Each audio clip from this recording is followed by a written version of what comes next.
করে দাও please, please আমাকে ক্ষমা করে দাও প্লিজ, প্লিজ। বালুকে ধরে নিয়ে আসেন, ওয়ে জিরাচ্ছে, আমি জিরাই নেই, প্লিজ।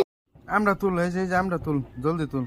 শুনলাম হ্যাঁ এই যে এই জাম, আর এই যে এই জাম, এই জাম, এই যে এই জাম, ওরা জিরে দিছে, আপনি জিরে নেই প্লিজ।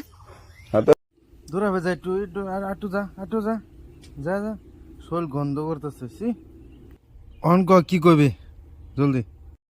ফারুক না, হুম আমরা কিভাবে বলছি, আমরা রাস্তা দিয়ে বললাম বলে আমরা স্কুল যাবো, হুম কটা বস্তা দেখি ওই বাগানে ঢুকলে দিয়ে না আমাকে দুটা আম ছিঁড়ে দিল। এটা আম ছেড়ে দিল। ওই যে ফারুক এলো না, ফারুক কোথাকার রে? ওই যে ওঠে ঘর, কোন টাকার ফারুক? ওই এনে তুলিস না, হ্যাঁ এনে তুললে বেটা। তেমন কি তোর